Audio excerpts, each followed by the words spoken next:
약간 좀 복잡하지요? 네, 그렇지만 우리가 찬찬히 읽어보면 해석하는데 어려움이 없이 우리가 잘 해석할 수 있는 본문이기도 해요.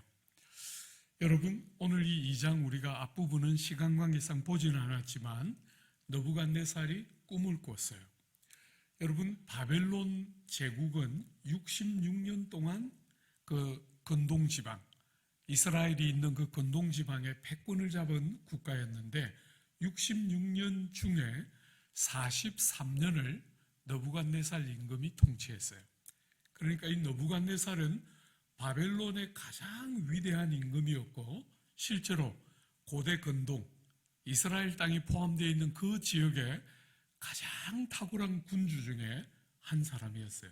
느부갓네살은 일반 역사에도 등장하는 굉장히 출중한 지도자였거든요.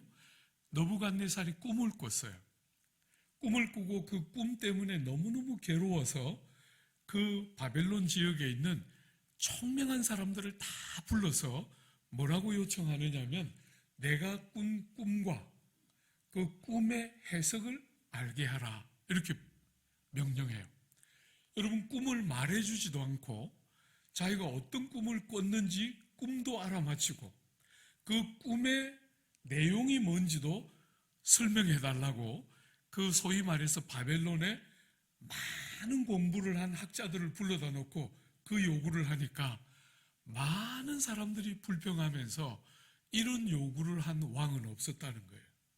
꿈을 이야기해주면 그 꿈을 해석은 할 수 있겠는데 꿈이 뭔지도 말하고 그 꿈을 해석도 말하라 이렇게 말하니까 바벨론의 무수한 지혜자라고 여겨지는 사람들이 너무나 황당해했고 그들이 불평하자 이 느부갓네살이 분을 내면서 모든 지혜자들을 다 죽이라고 명령했어요. 그 지혜자 중에는 다니엘과 세 친구도 들어있는 것이죠. 그러자 다니엘이 왕의 명령을 준행하고 있는 장수에게 말하기를 왜 그런지를 묻고 그 자초지정을 들은 다음에 하나님께 내가 기도하면 들어주실 줄 신뢰하면서 왕에게 말미를 정하고 세 친구에게 가서 기도 요청을 해요. 친구와 내 목숨이 죽게 되었으니 하나님이 꿈이 무엇이며 꿈의 해석이 무엇인지 알려주도록 기도해다오 하고 기도하다가 정말 꿈과 해석을 듣게 돼요. 그죠? 그래서 오늘 본문에 나와 있는 것처럼 꿈이 무엇인지와 그 꿈을 해석하는 내용이 오늘 여러분과 제가 함께 보게 될 내용이에요. 여러분, 느부갓네살이 꿈을 꿨는데 그 꿈이 뭐였어요? 어떤 꿈을 꿨지요? 제가 어제 숙제 드렸죠? 미리 읽어오라고. 네. 꿈이 뭐였습니까? 큰 신상이 꿈에 나왔습니다. 그죠? 머리는 금으로 되어 있는 머리였고 이 가슴과 양팔은 은으로 되어 있어요. 그리고 배와 넓적 다리는 노수로 되어 있고 정강이와 발은 쇠와 또 흙으로 되어 있는 아주 독특한 큰 신상, 아주 무섭고 크고 화려한 신상을 꿈에 봤어요. 사랑하는 여러분, 이 내용이 뭔가, 이 신상을 다니엘은 어떻게 해석하는가 한번 여러분이 읽었던 본문과 해석하는 내용을 같이 한번 보면서 한번 보세요. 여러분 36절에 보면 이 꿈을 이제 다니엘이 해석하죠. 그 꿈이 이러한즉 내가 이제 그 해석을 왕 앞에 아뢰리이다. 왕이여 왕은 여러 왕들 중에 왕이시라. 하늘의 하나님이 나라와 권세와 능력과 영광을 왕에게 주셨고 사람들과 들짐승과 공중의 새들 어느 곳에 있는 것을 막론하고 그것들을 왕의 손에 넘기사 다 다스리게 하셨으니 왕은 곧 그 금머리니이다. 여러분, 제일 먼저 그 큰 거대한 신상에 금으로 된 머리, 그건 뭐라고요? 느부갓네살 임금과 바벨론 제국을 가르치는 거죠. 그죠? 그런데 아까 말씀드렸지만 바벨론 제국은 66년밖에 지속이 안 됐는데 그 대부분의 기간을 느부갓네살이 다스렸어요. 66년 중에서 43년을 느부갓네살이 다스렸으니까 바벨론 제국을 가르치는 것인데 사실은 느부갓네살이다 이렇게 말해도 손색이 없는 것이 상황이죠. 그죠? 금머리는 바벨론 제국과 느부갓네살을 상징하는 것이죠. 여러분, 그 다음에 나오는 나라 한번 보십시오. 39절에 왕을 뒤이어 왕보다 못한 다른 나라가 일어날 것이요. 여러분, 바벨론보다 못한 다른 나라, 어떤 나라일까요? 지금 다니엘과 세 친구들이 바벨론에게 멸망당해서 포로로 잡혀왔잖아요. 바벨론이 멸망하고 나서 그 다음에 일어난 나라, 어떤 나라지요? 이건 알아도 되는데. 여러분, 바벨론이 멸망되고 그 근동지방의 패권을 잡은 나라가 어떤 나라지요? 조용하니까 너무 기뻐요. 메대와 바사 제국이에요. 여러분들이 한 번씩 들어봤을 페르시아 제국.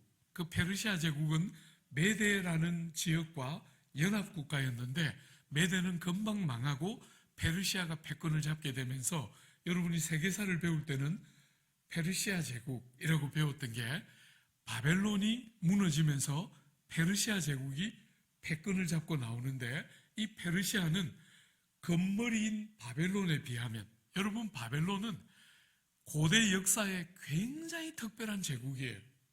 공중정원이라는 거 혹시 들어보셨어요? 세계 7대 불가사의 중에 하나가 공중정원이에요. 바벨론에 있었다고 알려지는 굉장히 특별한 정원에 대한 기록들이 남아있는데 바벨론 제국이 그 짧은 66년밖에 안 되는 제국이었는데도 문화가 얼마나 화려하게 꽃피었는지 금으로 상징되고 있어요. 그런데 그 다음에 세워진 페르시아는 강력한 나라이긴 해도 바벨론에 비하면 좀 못한 제국이었다는 거예요. 그래서 은으로 비유가 되고 있습니다. 그죠? 가슴과 양팔에 해당되는 은으로 비유되는 제국이 메데바사 제국이에요. 세 번째, 여러분, 셋째로 또 놋 같은 나라가 일어나서 온 세계를 다스릴 것이요. 메데바사 제국이 무너지고 나서 그 다음에 근동 지방을 다스렸던 나라 어디지요? 여러분들이 사실은 알기가 쉽지는 않지만 그래도 이 정도는 알아도 돼요. 여러분들이 성경 공부하고 하면서 이런 정도는 조금 아는 게 필요하죠. 그죠? 여러분 우리가 세계사에서 배웠던 거 생각하면 페르시아 제국 다음에 뭐가 나와요? 그 유명한 알렉산더 제국이 나오죠. 그죠? 알렉산더 대왕. 여러분 우리가 내일 저녁에 보게 될 다니엘서 7장은 신구약의 종합 선물 세트 같은 그런 굉장히 특별한 장인데 그게 똑같은 역사가 한 번 더 나와요. 그러니까 오늘 잘 들어놨다가 내일 제가 물으면 여러분 대답하면 되는 거예요. 그죠? 순서가 똑같아요. 바벨론, 메데바사, 그 다음에 알렉산더 제국. 이게 지금 노수로 비교되는 이 배와 허벅다리, 허벅다리가 노셀에 비교되는 알렉산더 제국이에요. 여러분, 그 다음에 오늘 넷째 나라, 그죠? 넷째 나라 한번 보십시오. 40절에 넷째 나라는 강하기가 쇠 같으리니 쇠는 모든 물건을 부서뜨리고 이기는 것이라. 쇠가 모든 것을 부수는 것처럼 그 나라가 문나라를 부서뜨리고 찌을 것이다. 여러분이 네 번째 제국 굉장히 강력해서 쇠에 비교돼요. 여러분 역사 안에 앞에 나오는 제국들도 굉장히 강했지만 이 네 번째 등장하는 너무너무 강해서 쇠에 비교되는 나라 어딜까요? 로마예요. 그죠? 로마. 여러분이 로마는 앞에 있는 제국들하고 비교해 보면 굉장히 특별한 나라예요. 여러분 앞에 있는 나라들은 바벨론은 66년 메데바사 제국은 200년 조금 넘게, 헬라 제국은 200년 조금 못되게 이렇게 유지됐는데 로마 제국은 500년 유지가 돼요. 만약에 동로마 제국까지 합치면 1600년을 지탱하는 것이 로마 제국이에요. 굉장히 강성하고 쇠에 비교될 만큼 강해서 감히 되어들려고 못했던 제국이 로마 제국이에요. 시오노 나나미라는 일본 작가가 로마 사람들 이야기라는 유명한 책을 썼죠. 부산에 있어도 읽어요. 나는 부산에 있으니까 저 촌에 사니까, 여러분 제가 부산에서 대학 올라가서 서울에 갔더니 친구들이 저보고 방학 딱 마치고 나서 보면서 이야기하는 거예요. 시골 갔다 왔어? 아니 무슨 부산이 시골이야? 그랬더니 이 서울 촌놈들이 말하는 거예요. 서울 빼곤 다 시골이야. 풍성하게 무식한 거죠. 그죠? 부산인데. 여러분, 시오노 나나미의 로마서 이야기, 로마인 이야기 같은 거는 읽어볼 만한 진짜 좋은 책이에요. 재미있게 읽을 수 있을 거예요. 한번 꼭 기회 되면 읽어요. 많이 쓰지 않고 10몇 권밖에 안 돼요. 정말 그런 놀라운 책들이 기록될 만큼 로마는 아주 특별한 제국인데 오늘 본문에 쇠로 비교가 되고 있어요. 그죠? 그런데 여러분이 오늘 눈여겨보면 이 쇠로 비교되는 강력한 로마 제국, 500년이나 지탱하고 동로마 제국까지 합치면 무려 1600년이나 존재했던, 역사에 존재했던 제국들 중에 제일 강력했던 제국인데 너무 놀랍게 약점이 있어요. 한번 보세요. 41절에 보면 왕께서 그 발과 발가락이 얼마는 토기장이의 진흙이요 얼마는 쇠인 것을 보셨은즉 그 나라가 나뉘인 것과 것이며, 왕께서 쇠와 진흙이 섞인 것을 보셨은즉 그 나라가 쇠같이 든든함이 있을 것이나 그 발가락이 얼마는 쇠요 얼마는 진흙인즉 그 나라가 얼마는 든든하고 얼마는 부셔질 만한 것이라. 쇠인데 희한하게 정강이까지는 쇠예요. 그런데 그 정강이 밑에 있는 제일 중요하다 할 수 있는 발이 반은 쇠고 반은 흙이에요. 그러면 이게 튼튼할 수 있겠어요? 참 독특하죠, 그죠? 여러분 참 성경은 정말 기가 막힌 책이에요. 저는 성경을 연구하면 연구할수록 이런 책이 어디 있나 싶어요. 그리고 목사로서 여러분들에게 성경을 가르친다는 것이 저는 너무너무 특권 같아요. 얼마나 행복한지 모르겠어요. 옛날이나 지금이나 제가 우리 교회에서도 설교하면 저는 은사가 보니까 반은 듣고 반은 졸더라고요. 그래서 성도들이 졸면 스트레스를 하나도 안 받아요. 시끄럽게 하는 것은 약간 한 번씩 스트레스가 되지만 조는 것은 평생 제가 했던 일이기 때문에 거의 스트레스가 안 돼요. 근데 여러분, 졸면서도 듣잖아요. 그리고 제가 설교 어제도 길게 했죠. 사실은 제자들 교회, 젊은이들이 대부분인 그 교회를 목회할 때는 평균적으로 1시간 설교했고, 필이 꽂히면 1시간 반씩 설교했어요. 그래서 예배 마치면 2시간이 넘어요. 광고도 한 30분씩 하거든요. 그러니까 어른들은 와서 못 견디고 다 떠나가요. 체력적으로 견딜 수 있는 젊은이들만 오더라고요. 그래서 젊은이들은 바글바글 했는데 어른들은 잘 못 왔어요. 목사님 설교가 왜 그렇게냐? 화장실도 한 번 더 갔다 와야 되고 얼마나 힘들어요, 그죠? 그런데 어쨌거나 그렇게 설교 길게 하니까 성도들이 자고 일어나면 또 하고 있고 자고 일어나면 또 하고 있고 이러니까 저도 안 지치고 성도들도 별로 안 지치고 어쨌거나 그렇게. 사랑하는 여러분, 참 성경은 기가 막힌 책이에요. 이 로마, 네 번째 제국에 해당되는 이 로마는 굉장히 강력한 제국인데도 희한하게 약함이 있어요. 약함. 그래서 오늘 본문에 느부갓네살이 환상, 밤에 꿈을 꿨을 때 어떤 일이 일어났는지 한 번만 더 보세요. 앞으로 한번 넘겨볼까요?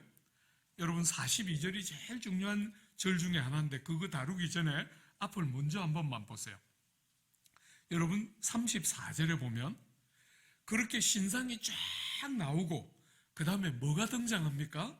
34절에 또 왕이 보신즉 손대지 않은 돌이 나와서 사람이 손으로 다듬은 것 같은 그런 돌이 아니라 그냥 산에 아무렇게나 평범하게 보이는 그런 돌, 대리석처럼 잘 다듬어서 그렇게 된 돌이 아니라 여러분이 길거리 가다 보면 너무나 쉽게 보이는 손대지 않은 그냥 아무렇게나 되어 있는 한 돌이 탁 등장했다는 거예요.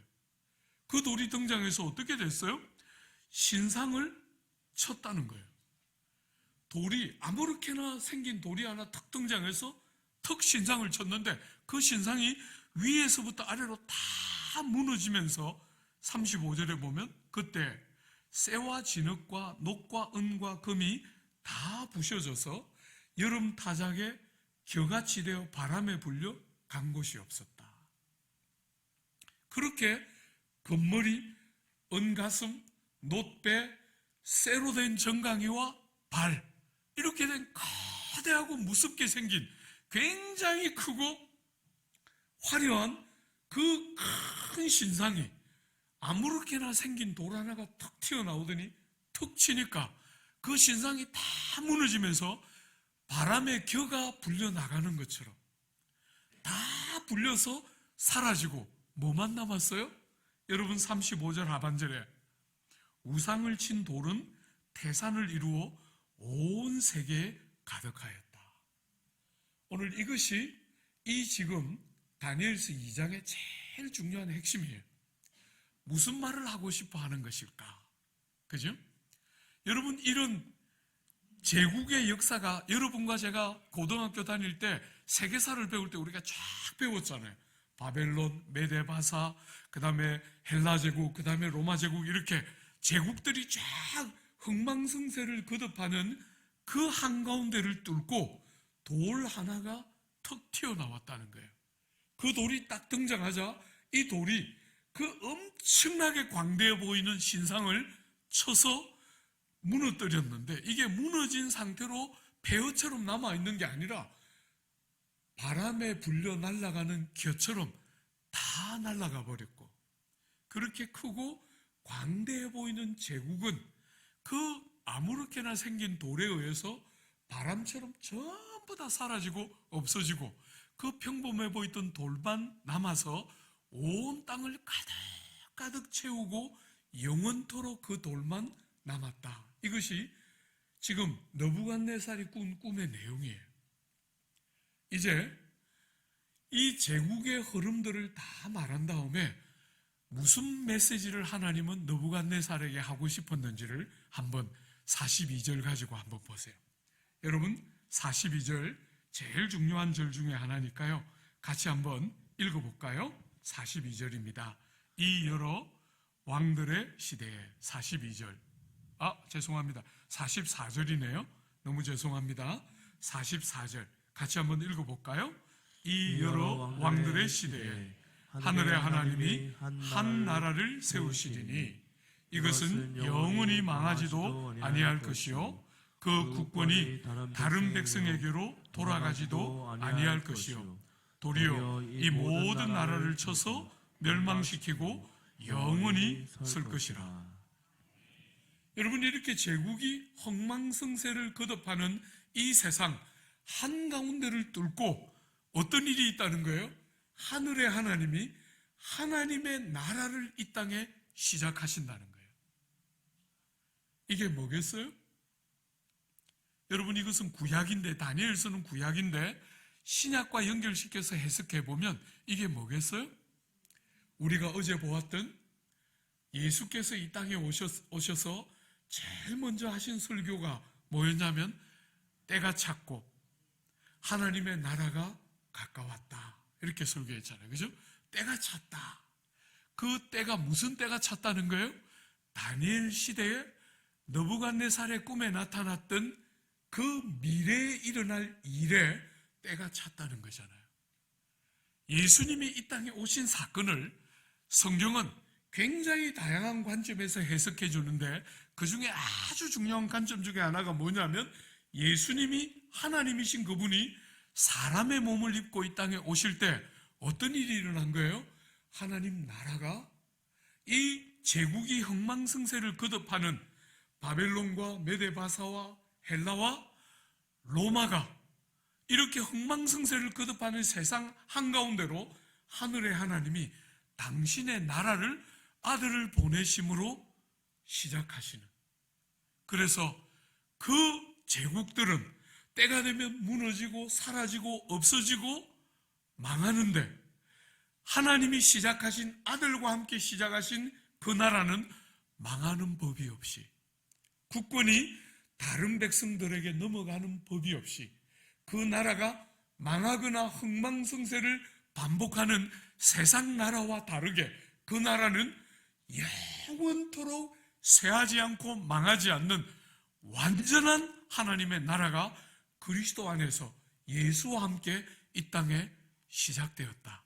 이게 지금 다니엘서에 기록되어 있는 느부갓네살이 꾼 꿈을 어제 본문과 연결할 때 해석할 수 있는 해석인 거예요. 사랑하는 여러분, 하나님 나라가 이 땅에 왔다. 세상의 나라와 제국들은 흥망성쇠를 반복하는데 이 하나님의 나라는 쇠하지 않고 영원토록, 나라들은 때가 되면 사라지는데, 그죠? 여러분, 제가 영국에 갔지 않습니까? 영국에 가서 7년 있다가 돌아왔는데 영국은 400년 동안 해가 지지 않는 나라였어요. 전 세계를 패권 국가로서 전 세계를 다스렸죠. 저는 교회사가 제 전공인데 이 영국이 그때 무적 함대를 거느리고 있었던 스페인과 전쟁에서 이길 거라고 생각한 사람은 아무도 없었어요. 그 시절의 전쟁은 배가 얼마나 큰가? 배가 크기 때문에 배에 함포, 대포를 실었는데 그 배가 큰 배이기 때문에 굉장히 위력이 강한 대포를 싣고 다닐 수 있는 거잖아요. 작은 배들은 그런 무기를 못 싣고 다니는데 스페인의 무적함대라고 불리는 그 배들은 엄청난 덩치의 배들이니까 아주 파괴력이 강한 무기들을 싣고 다니면서 대부분의 지중해 상대가 될 만한 제국들을 다 괴멸시키고 지중해 패권을 잡고 있는 게 이 스페인이었는데 영국이 혜성같이 등장하면서, 영국은 스페인처럼 그렇게 큰 배를 갖고 있는 나라가 아니에요. 그런데 희한하게 존 드레이크라는 이상한 장수 하나가 딱 튀어나와서 그렇게 배의 크기를 가지고 쏘는 대포의 그 강력함을 가지고 전쟁을 하던 그 시대에 완전히 다른 전술을 들고 나왔어요. 조그마한 배를 가지고. 여러분, 스페인 전함이 대포를 쏘려고 하면 신속하게, 작으니까 굉장히 빨리 움직일 수 있는 거잖아요. 신속하게 스페인 함대 옆에 딱 붙어요. 그러니까 포를 못 쏘는 거잖아요. 그러면서 그 이 무적 함대라고 불리던 그 함대들을 전부 무력화시키면서 스페인 무력 함대를 괴멸시키면서 영국이 지중해 패권 국가로 15세기에 등장하기 시작해요. 그러면서 400년, 1900년대까지 무려 400년 동안 해가 지지 않으면서 전 세계 패권을 쥐었는데, 여러분, 제가 유학 갔을 때 영국은 이미 이제 더 이상 그 영국이 아니에요. 영국에 제가 있던 그 에딘버러라는 그 지역은 우리가 믿고 있는 이 장로교 종교교육이 시작된 곳이고 얼마나 신실한 하나님의 일꾼들이 많이 쏟아져 나왔는지, 카비넌트, 언약파들이라고 불리는 굉장히 좋은 믿음의 사람들이 벌떼처럼 쏟아져 나오면서 교회가 우죽순처럼 막 자랐던 황금시대를 맞이하고, 제가 그때 유학 갔을 때만 해도 홀리코나, 사거리인데 이렇게 거리가 4개가 이렇게 마주 보는데 그 4 귀퉁이에 전부 교회가 있어요.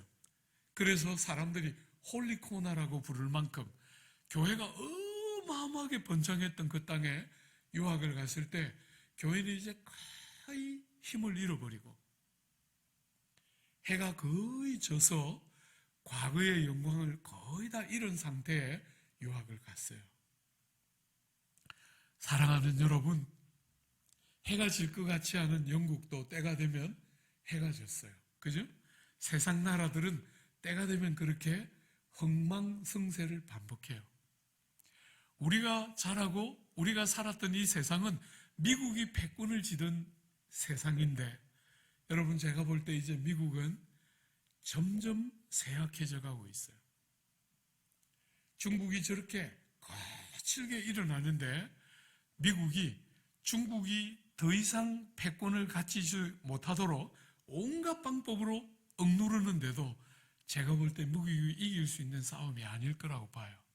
세월이 흐르면 흐를수록 중국 쪽으로 패권들이 넘어갈 가능성이 굉장히 크고, 중국은 아직 너무 준비가 안 된 것 같아요. 제가 볼 때 세상의 지도자가 되기에는 중국은 너무 옹졸하고 아직도 세상을 보는 눈이 너무 덜 열려서 중국은 패권 국가가 아직까지 될 수는 없는데, 어쨌거나 미국은 쇠해지고 중국은 일어나고 인도가 거세게 일어나고 있어요.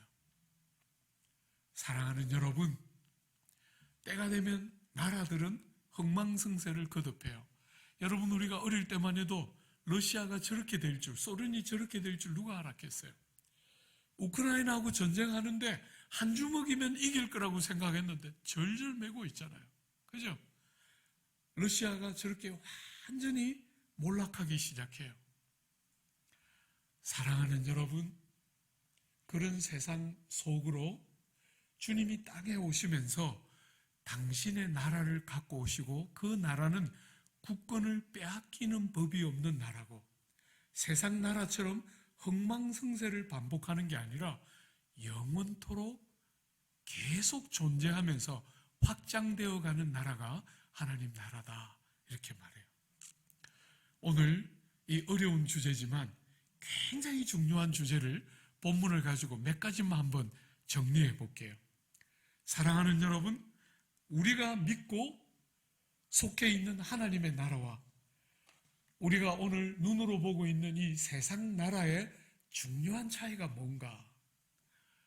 여러분, 오늘 본문 이 느부갓네살의 꿈에 나타나는 세상 나라와 하늘의 하나님이 시작하신 하나님의 나라의 중요한 차이가 뭐예요? 비교해 보면 세상 나라는 어쨌죠? 굉장히 크고 광대하고 화려하고 건물이 은가슴, 놋배, 쇠로 된 정강이, 이게 세상 제국의 모습이에요. 근데 하나님 나라는 어떤 모습이에요? 손대지 않은 돌이에요. 기가 막히죠? 잘 한번 눈여겨보세요. 이 세상의 제국들은 금으로, 은으로, 놋으로 자기를 포장하는데 하나님 나라는 손대지 않은 돌이에요. 너무 평범하죠. 그죠? 아무 주목을 끌지 않아요.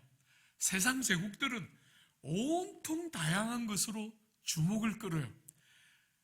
덩치가 크든지 아니면 금으로 화려한 도색을 했든지 온갖 형태로 사람들에게 그럴 것 같다 이러는데, 너무 놀랍게 하나님 나라는 너무 평범해요. 사랑하는 여러분, 여러분이 신앙의 본질이 어디에 있는지 잘 봐야 돼요. 눈에 드러나 보이는 화려함, 그게 신앙의 전부가 아닐 수 있다는 거 잘 눈여겨보셔야 해요. 그죠? 특별할 게 아무것도 없는데 그 안에 진짜 뭐가 있다는 거예요. 남들이 볼 때 너무 평범한데, 여러분, 만약에 여러분 같으면 하나님이 우리에게 특별한 금머리처럼 뭔가 특별하게 해서 이 땅에 뭔가를 드러내고 싶어 했다면 그게 무슨 사건이었겠어요? 예수가 이 땅에 오시는 사건을 하나님은 그렇게 표현하고 싶었을 거예요. 우리 사람의 관점에서 보면. 그런데 너무 평범하죠. 그죠? 말구유에 오세요.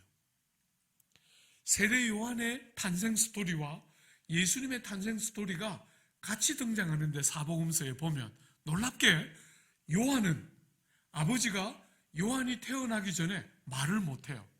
그러니까 동네 사람들이 전부 도대체 어떤 아이가 태어나기 때문에 아버지가 말을 못하는지 너무 궁금해하면서 요한의 탄생을 기다렸어요. 근데 예수님의 탄생은 그런 게 아무것도 없어요. 아무것도 없어요. 처녀가 아이를 가지니까 말할 수 없는, 너무나 평범하다 못해 말할 수 없는 출생이 예수님의 출생이에요. 주 안에 사랑하는 여러분, 제가 예수 처음 믿을 때 참 황당했던 거예요. 여러분, 누굽니까? 소크라테스가 그 사약을 가지고 와서 사약을 먹이려고 할 때 제자들이 다 말렸잖아요. 선생님 돌아가시면 안 됩니다. 살아서 해야 될 많은 일이 있으니까 선생님 돌아가시면 안 됩니다. 다 말렸는데 그 소크라테스가 악법도 법이다 이러면서 꽉 먹고 죽으니까 사람들이 막 너무 감동하면서 4대 성인 중에 한 명으로 올리는 거잖아요. 근데 예수님은 어떻게 죽어요? 엘리 엘리 라마 사박다니 하고 죽어요. 나의 하나님, 나의 하나님, 어찌하여 나를 버리십니까? 어때요? 소크라테스하고 어때요? 소크라테스는 그렇게 용감하게 죽는데 우리 예수님은 왜 그렇게 죽어요? 너무나 다르죠, 그죠? 세상이 생각하는 가치와 성경이 보여주는 그림은 너무 달라요. 세상은 온통 제국을 금으로, 은으로, 노스로 온갖 방식으로 자기를 꾸미고 세상이 깜짝 놀랄 만한 어떤 것들을 보여주는데 하나님 나라는 너무 평범해요. 예수님 오심도 그렇고 예수님 죽으심은 복음의 심장 같은 것인데 너무나 실패자같이 좀 소크라테스처럼 왜 그렇게 못 죽고 너무나 평범하게. 여러분, 저는 교회사를 공부했는데 특별히 제가 많이 공부한 시기는 종교개혁 시기와 초대교회예요. 여러분, 초대교회는 대부분의 성도들의 신분이 뭐였어요? 초대교회 성도들의 신분이 대부분 뭐였죠? 로마 제국은 굉장히 엄격한 신분제 사회인데 그 신분제 사회인 로마 제국이 통치하던 시대에 교회를 구성하는 다수는 대부분 노예들이었어요. 노예들. 교회가 좀 많이 배운 사람도 있고 사회적으로 높은 신분도 좀 있고 물론 그런 사람이 아예 없었던 건 아니에요. 여러분, 사도행전에 보면 안디옥 교회에 보면 그 헤롯의 젖동생 마나엔이라는 사람이 등장하잖아요. 젖동생이라는 게 뭐냐면 헤롯이 자랄 때 친구처럼 같이 자랐던 배다른 배가 섞인 아무 피가 섞인 것이 없는 친구처럼 같이 자란 동생이 마나엔이니까 그 마나엔은 신분이 귀족이거나 왕족이었을 가능성이 큰데 그 사람도 안디옥 교회 구성원이었던 거 보면 왕족이 아예 없었던 것은 아니에요. 그런데도 대다수는 노예들이었어요. 초대교회가 출발할 때 좀 이렇게 좀 멋있고 세상 사람들에게 어필될 만한 사람들도 좀 있으면 좋겠는데 그런 사람은 상대적으로 굉장히 작고 대부분은 세상에서 실패한 사람 같아 보이는 그런 사람들이 구성원인데 여러분, 놀랍게 초대교회사를 여러분 공부해 보면 100년이 지나면 로마 제국이 시작하면서 이 교회가 시작되자 로마 제국이 굉장히 핍박을 많이 했거든요. 핍박을 굉장히 많이 했는데 그 핍박을 다 뚫고 100년이 지나자 로마 제국의 중요한 도시들마다 교회가 없는 곳이 없었어요. 중요한 도시들마다 200년이 지나자 중소도시들까지 전부 교회가 생기기 시작하고 300년이 되었을 때 밀라노 칙령이라는 것을 발표해요. 교회를 계속 핍박하다가 교회를 공인해 준 것이죠. 이제는 예수 믿어도 된다 하고 인정한 게 313년에 있는 밀라노 칙령이에요. 그리고 여러분 325년에 로마 제국의 국교가 돼요. 그것은 황제가 국교로 만든 것이 아니고 그렇게 인정하지 않을 수가 없을 만큼 교회가 많아졌기 때문이에요. 너무나 연약한 몇 사람으로 출발하는데 로마 제국을 삼키게 돼요. 그게 교회 역사가 보여주는 역사예요. 여러분, 제가 우리나라 이 조국 땅을 생각할 때 요즘 세계에 나가서 미국이 뭐 했다, 영국이 뭐 했다 하면 사람들이 아예 그런가 보다 이렇게 하지만 한국이 했다 이러면 온 세계가 주목하는 굉장히 특별한 시대를 줬어요. 저처럼 역사를 좋아하는 사람은 여러분이 조국 땅이 지금 얼마나 특별한 시기를 지나는지 여러분이 생각해야 돼요. 5,000년 역사에 이런 때는 한 번도 없었어요. 역사를 좀 아는 사람들이 날 끄집어 들고 나오는 게 고구려 역사 이야기예요. 고구려가 삼국을 통일했으면 나라가 달랐을 거다 이러지만 제가 볼 때 고구려가 역사를 삼국을 통일해도 오늘 조국 땅 같은 가능성은 없었을 거라고 저는 봐요. 굉장히 특별한 시간.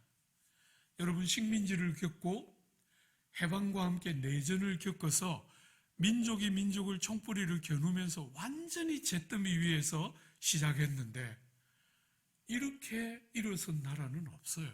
역사 안에. 여러분이 다 예상 가능하겠지만 하나님의 은혜가 아니면 해석할 수 있는 역사가 아니에요. 저는 한국 민족들이 특별하게 훌륭하다, 저는 진짜 그렇게 생각지 않아요. 지금도 얼마나 싸워요. 한번 봐요. 윤 대통령하고 문 대통령, 전임 문 대통령하고 얼마나 싸워대는지 제가 보고 있으면 한심해 죽겠어요. 사랑하는 여러분, 우리 안에서 어떤 이유도 찾을 수 없는데 저는 개인적으로 복음 안에서 이유를 찾아요. 자격 없는 잿더미에 있는 우리 같은 것을 일으켜서 전 세계에 그냥 평범한 돌덩어리 같아 보였는데 하나님의 손에 붙들리자 하나님의 나라의 그 영광이 드러나는 세상이 생각하는 방식을 완전히 뒤집는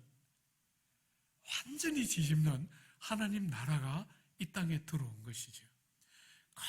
거대한 제국이 아니고 이스라엘은 얼마나 작아요. 그죠?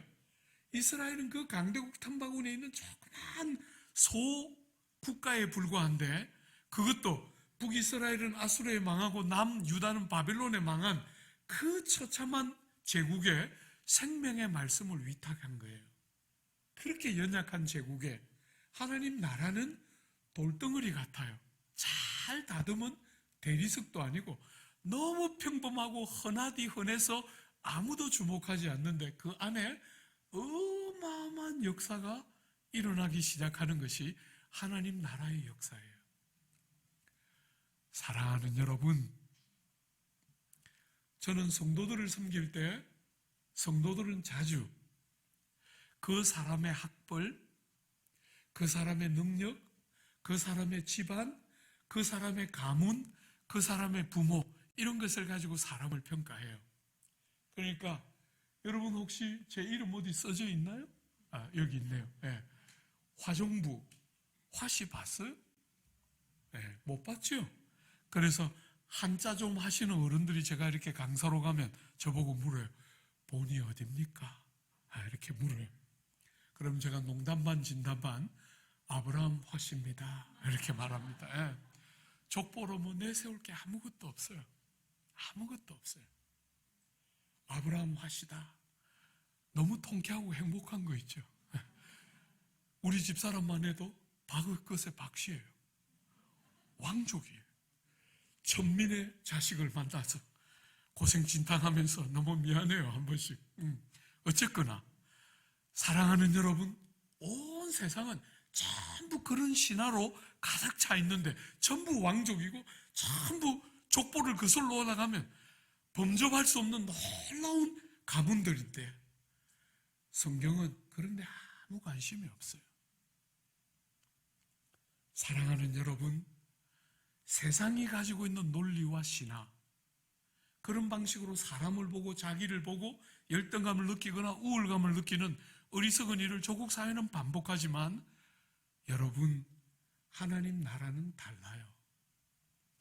여러분과 제가 속해 있는 이 나라는 그런 관점으로 사람을 보지 않아요. 세상은 늘 그런 것으로 사람을 보는 거잖아요. 주님은 우리를 절대로 그렇게 보지 않아요. 한 번씩 60이 넘고 한 번씩 제가 제 방에 침대 바로 옆에 아내랑 결혼할 때 가지고 왔던 파란 방석이 있어요. 그거 한 번씩 이렇게 내놨어요. 왜냐하면 한 번씩 잠자리에서 딱 일어나면 한 번씩 마음에 이런 감동이 올 때가 있어요. 왜 나 같은 것을 이렇게 사랑해 주셨을까? 엄마도 없이 컸는데 지지리도 가난하게, 진짜 가난하게 살았는데 강남 한복판에 그 훌륭한 성도들이 많은 그 교회에 나같이 허물 많은 사람이 어떻게 담임 목사가 됐을까? 한 번씩 성경이 주는 깨달음들을 받고 나면 나 같은 사람이 목사라는 사실이 얼마나 감격스러운지 하나님 앞에 한 번씩 무릎을 딱 꿇고 싶은 순간이 있어서 그 방석 내놨어요. 그리고 그 방석 내놔서 한 번씩 무릎 딱 꿇고 그 침대에 딱 기대서 하나님, 저 같은 것이 목사입니다. 이렇게 고백하면 그냥 인생살이가 어떻든지 아무 관계없이 목회를 하면서 무수한 어려운 순간이 있잖아요. 그죠? 성도들 숫자만큼 문제가 있는데 무수한 문제들이 막 생기는데 그 무수한 문제 때문에 골머리를 앓고 좌절하고 실망하고 마음 다치고 절망하고 그렇게 하다가도 어쩌다가 한 번씩 마음에 하나님이 어떻게 나 같은 것을 이렇게 선대하셨을까 하는 생각이 딱 들면 무릎 딱 조아려서 나 같은 것을 왜 이렇게 하셨어요? 하고 질문하면 그냥 저 깊은 곳에서부터 감격이 하나님께서 온통 세상은 가문에 대한 이야기, 능력에 대한 이야기, 부모에 대한 이야기, 집안에 대한 이야기로 가득한데 그런 거 한 번도 묻지 않으시고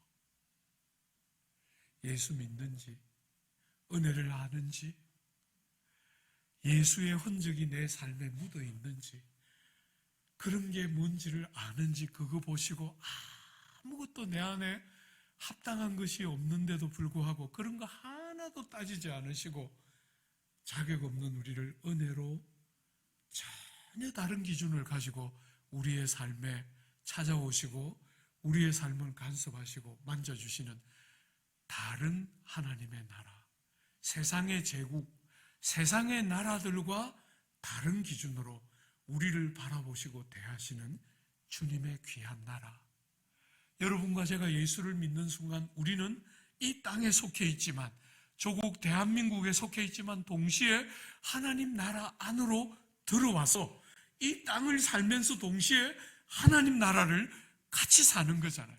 그래서 처음에 우리가 신앙이 어릴 때는 세상의 습관, 세상의 방식, 세상의 논리 이런 것들이 우리에게 꽤 호소력을 가지고 다가오지만 그래서 때로는 세상에 하도 돈돈하니까 나도 돈이 좀 있어야 되나 보다.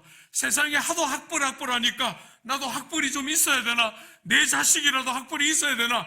그렇게 생각하고 살았지만 주님을 알아가면 알아갈수록 주님의 나라를 알아가면 알아갈수록 금으로 치장하고 은으로 치장하는 세상과 다르게 그냥 평범해 보이는 돌인데 그 안에 생명이 있고 세상이 손도댈 수 없는 사망이 우리들의 삶에 손도댈 수 없는 생명의 부여와 영광이 뭔지를 알고 때가 되면 늙고 때가 되면 이렇게 주름이 들고 쭈글쭈글해지는 세상과 다르게 영생, 세월이 갈수록 빼앗길 수 없는 더 존귀하고 영원한 생명이 뭔지를 알아가기 때문에 거기서 오는 다름이 뭔지를 아는 여러분 제가 우리 아버지 모시고 살았다 그랬잖아요.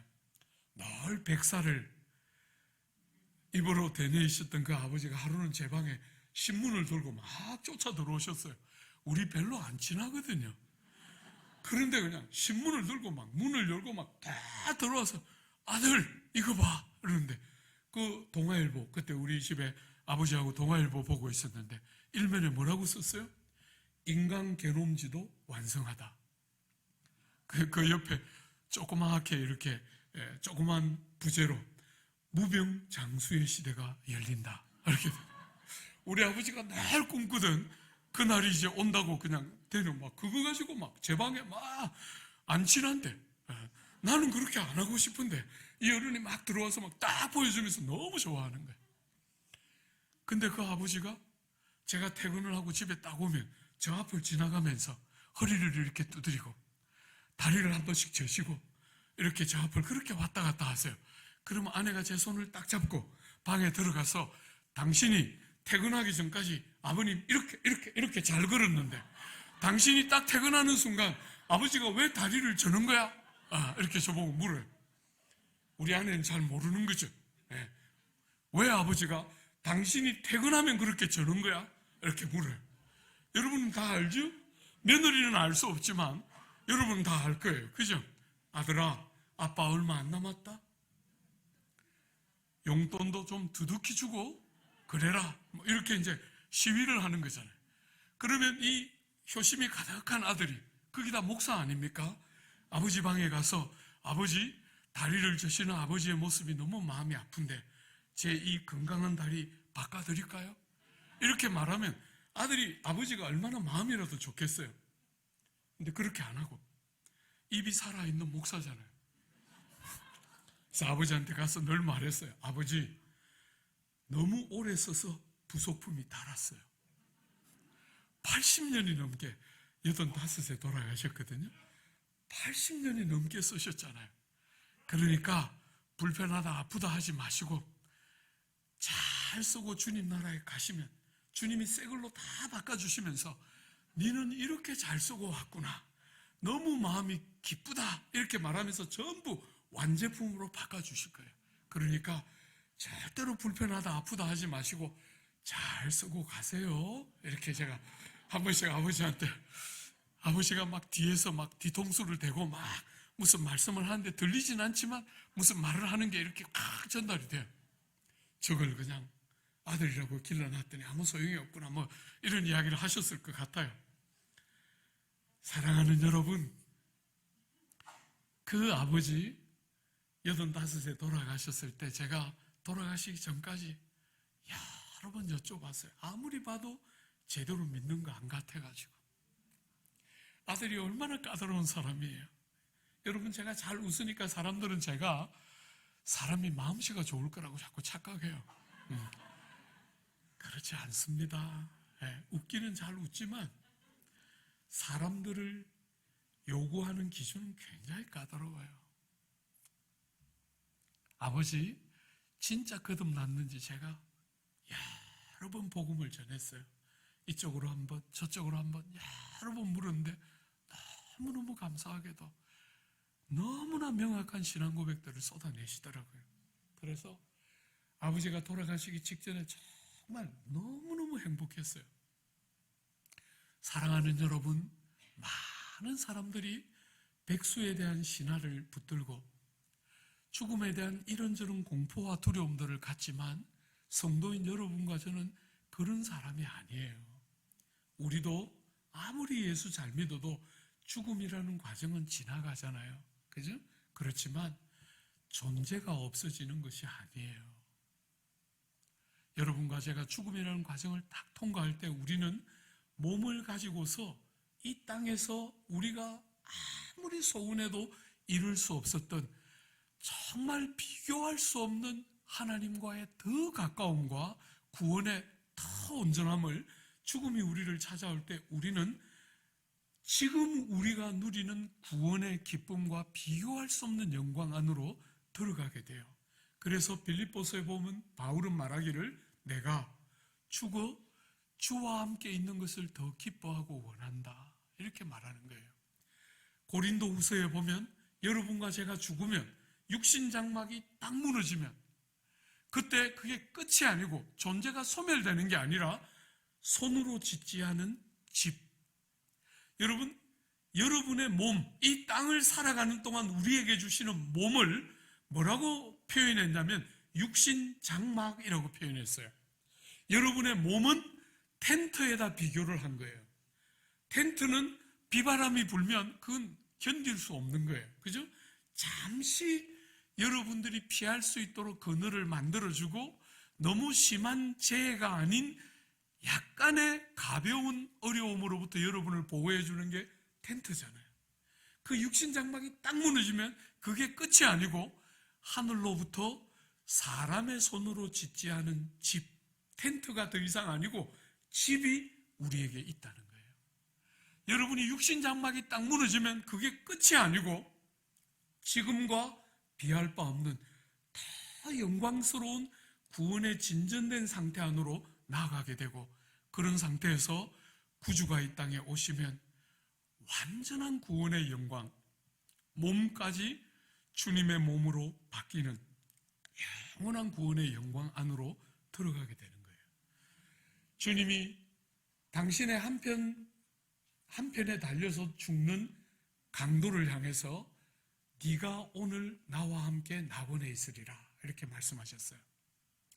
여러분, 그 강도는 주님께 자기가 평생 살아왔던 삶이 얼마나 처참한, 십자가형은 정말 중죄인들만 당하는 형벌이에요. 그러니까 얼마나 나쁜 짓을 많이 했겠어요. 그래서 그 죄인이 예수님께 부탁하기를, 주님, 당신의 나라가 임하실 때 나를 기억해 주십시오. 주님을 옆에서 지켜보면서 정말 특별하다고 생각한 거예요. 뭐라고 표현할 수 없는, 충분한 지식은 없고 한계는 많았지만 주님을 바라보면서 주님 안에 특별한 게 느껴졌기 때문에 이 한편 강도가 당신의 나라가 임할 때 죄송합니다.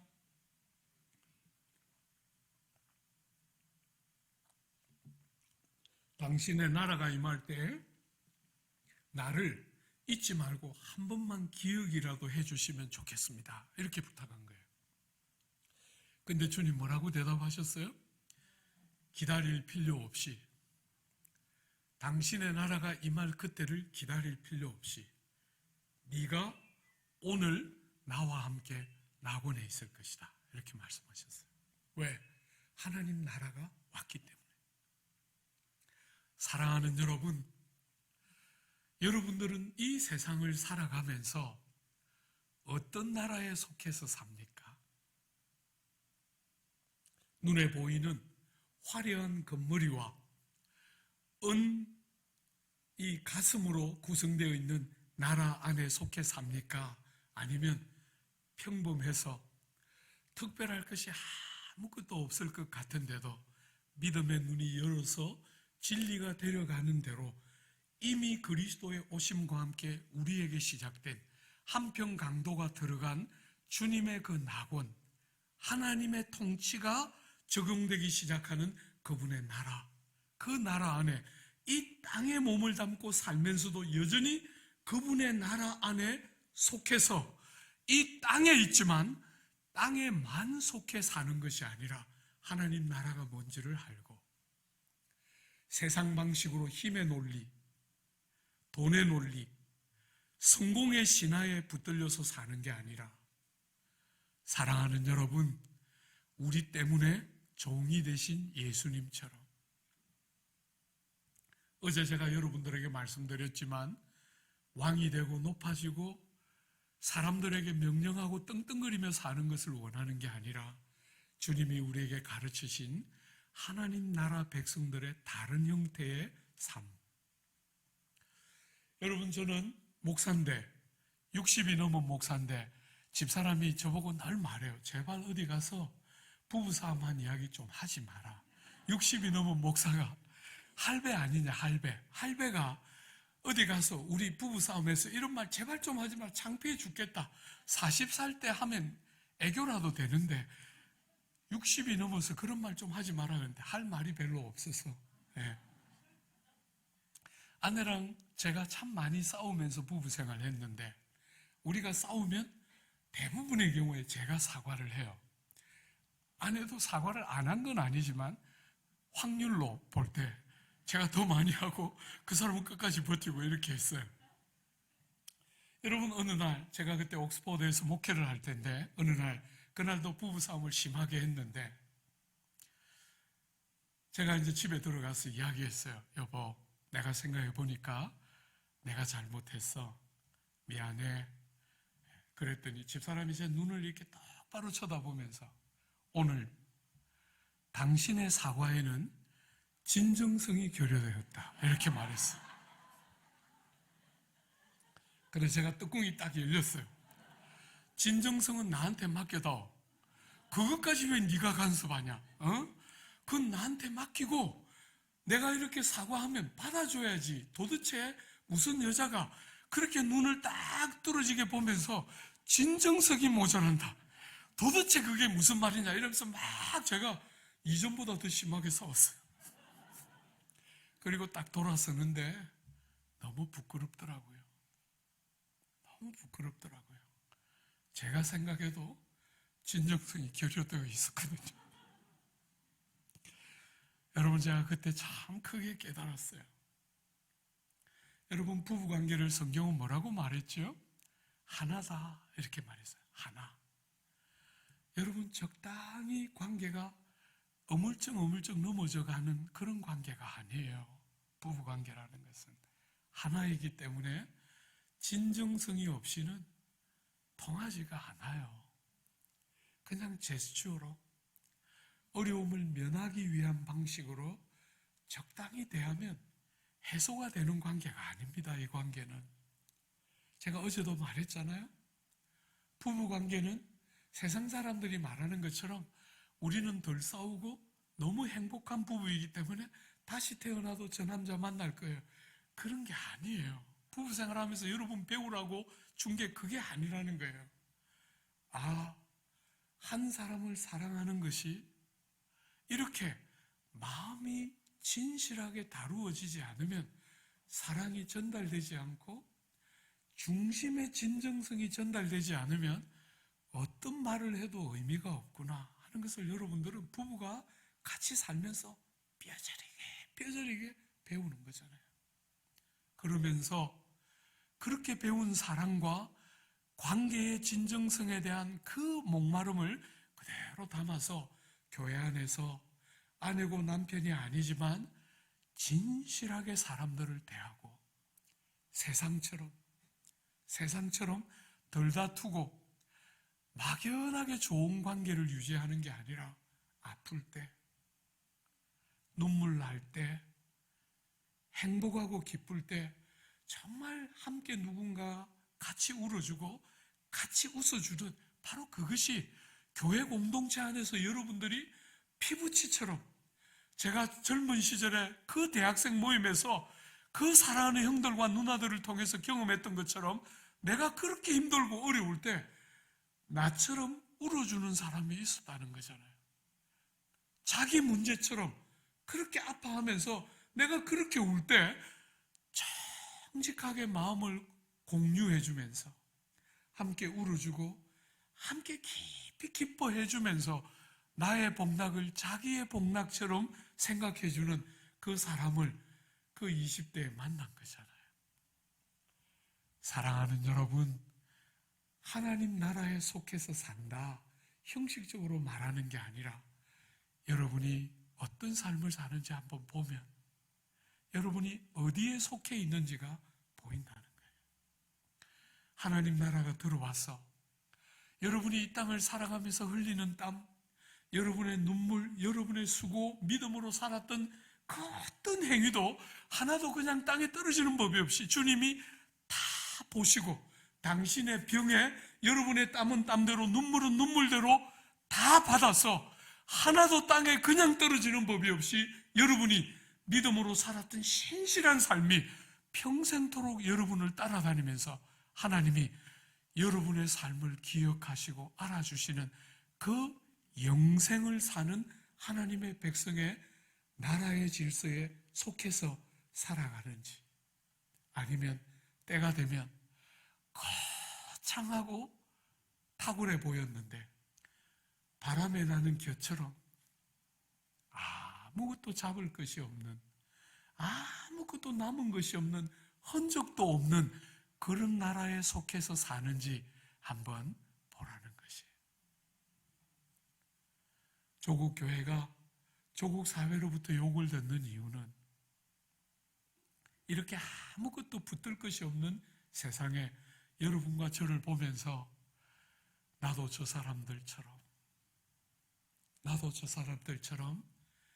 왜 저 눈물 가득한 세상을 통과하면서 누가 봐도 객관적으로 굉장히 불행한 자리인데도 그 영혼 한가운데를 뚫고 희락과 감격, 남들이 모르는 비밀과 감사. 여러분 그런 게 뭔지 아시지요?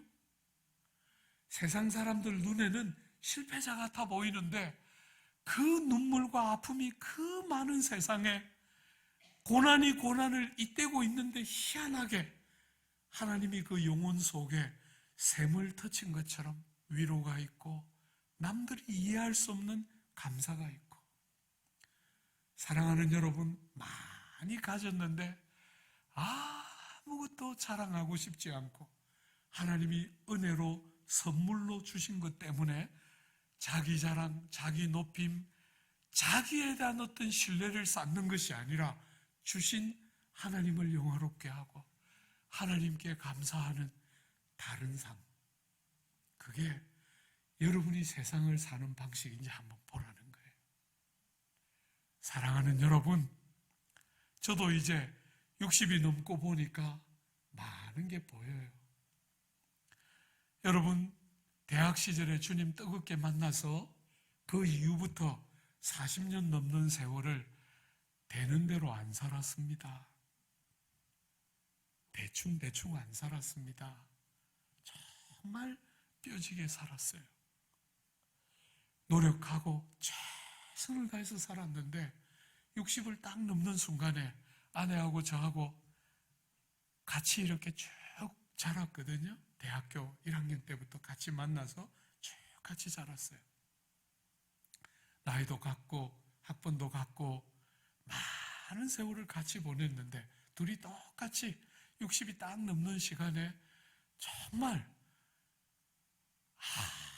아무것도 한 것이 없는 바람이 손 사이로 빠져나가는 것처럼 최선을 다해서 산다고 살았는데 어느 날 제 인생을 돌아보니까 아무것도 손에 잡히는 것이 없이 내가 뭐하며 살았나? 그런 아픔이 짠하니 이렇게 밀려왔어요. 그때 참 천천히, 참 느리게 영생이라는 말이 얼마나 생생하게 다가오기 시작했는지 모르겠어요. 사랑하는 여러분, 세상을 열심히 살았지만 뭐가 남습니까? 오늘 본문에 있는 그대로 바람에 나는 겨처럼 전부 손가락 사이를 다 빠져나가는 먼지나 바람처럼 아무것도 남을 것이 없는 이 땅에 우리의 삶에 그분이 오시면서 영생, 절대로 빼앗길 수 없는, 사망도 손댈 수 없는 참되고 영원한 삶을 우리에게 주셨고, 그것이 아버지 하나님이 천지와 만물을 창조하시고 우리를 창조할 때 아버지 하나님의 창조의 목적이잖아요. 우리가 내일 저녁에 다니엘서 7장 가지고 이 비슷한 주제를 한 번 더 보게 될 거예요. 사랑하는 여러분, 고린도후서 6장에 사도 바울은 우리에게 이렇게 말했어요. 하나님께서 은혜 베푸실 때 은혜를 베푸시고 복을 베푸실 때 복을 베푸는 하나님이신데, 보라 지금은 은혜 받을 만한 때요, 보라 지금은 구원의 날이로다. 여러분이 지금은 얼마든지 돌이킬 수 있는 때예요. 왜냐하면 은혜를 주시는 때이기 때문에. 여러분들의 과거가 어떠했든지 간에, 여러분들이 지금까지 어떤 방식으로 살았든지, 여러분의 소속이 어디였든지 간에 주님은 그게 더 이상 중요한 질문이 아니에요. 그러나 여러분, 때가 되면, 이 은혜의 때가 끝나면 여러분들이 언제나 가능할 거라고 생각하는 것처럼 가능하지 않고 돌이킬 수 없는 순간이 오는 것이에요. 제가 그 강남 한복판에 있는 우리 교회를 갔을 때 초창기에 제일 많이 쏟아냈던 설교는 가보니까 무수한 믿음의 사람들이, 자녀들이 그 교회를 같이 안 다니는 거예요. 설교하면서 수도 없이 설교했어요. 여러분들이 자녀들이 좋은 대학, 좋은 직장, 외국 유학 전부 그렇게 다 길렀는데 그러니까 좋습니까? 제가 갈구었어요. 대부분 좋은 대학 나왔거든요. 어지간한 집안이 유학 다 보냈어요. 갔다 오니까 좋은 직장 다 들어가고 그렇게 좋은 학벌, 좋은 직장 있으니까 가문 좋은 집하고 결혼해서 그렇게 다 남들 보기에 버젓하게 다 치웠는데 제가 물었어요. 그러니까 행복합니까? 제가 이렇게 물었어요. 그때 두 분 권사님, 70 조금 못 되신 60 중후반이신 두 분 권사님이 제 방에 찾아왔어요. 여러분, 우리 교우들은 울 때 이렇게 눈물을 이렇게 훔쳐요. 이렇게. 절대로 눈물을 줄줄 흘리는 분들이 아니에요. 그냥 눈물을 이렇게 훔치고 또 이렇게 빨리 하고 또 이렇게 닦고 이렇게 하거든요. 그런데 그날 그 두 분은 와서 정말 눈물이 콧물이 되도록 울더라고요. 목사님, 왜 지금 와서 내 영혼을 이렇게 상하게 하는 거예요? 자식들 다 키웠는데 왜 지금 와서 이렇게 나를 아프게 하는 거예요? 내가 자식 키울 때 목사님 오셔서 그 이야기 그때 했어야 되는데 왜 자식 다 컸는데 지금 와서 이렇게 나를 아프게 해요? 하면서 두 분이 그렇게 울면서 우리 자식들 교회 안 와요? 이렇게 울었어요.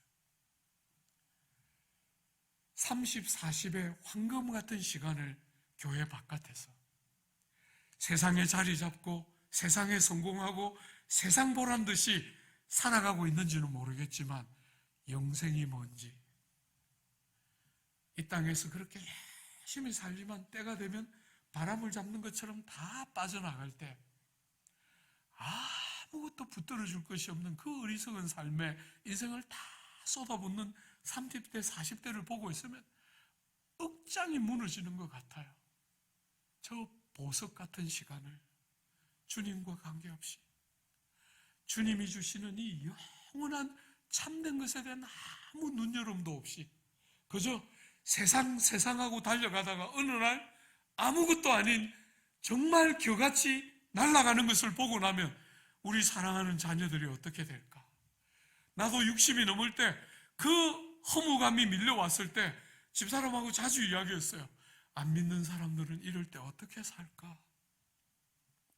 나는 그나마 생명이 뭔지를 알고 영생의 소망이 뭔지를 아니까 이 허무감들 앞에 굴복하지 않고 주님이 주시는 그 산 소망을 다 붙들면서 오히려 더 선명하게 내 본향집이 보였는데 안 믿는 사람들은 어떻게 살까?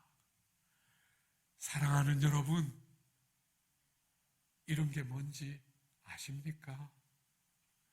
여러분들이 어디에 속해서 살고 세상 사람들하고 똑같이 세상 하다가 여러분이 다 경험한 것처럼 때가 되면 그게 뭡니까? 아무것도 아닌데, 그죠? 제가 오늘 저녁에도 우리 권사님, 장로님하고 식사하면서 제가 이야기했어요. 여러분 세상 살아보니까 뭐가 있습니까? 자녀들이 때가 되면 시집가고 장가가고 자식 낳고 가정을 꾸미는 것이 그게 진짜인데 세상은 우리 자녀들에게 그거 말고 더 큰 일이 있다고 자꾸 가르쳐요. 진급하고 월급 더 받고 세계 다니면서 여행하고 뭔가 꿈을 펼치고 그러면 놀라운 일이 있다 그러지만 사랑하는 여러분, 신상에 불과한 거예요. 때가 되면 겨처럼 날아가는 것이. 그런 것은 여러분이 아시겠지만 저도 다 해봤어요.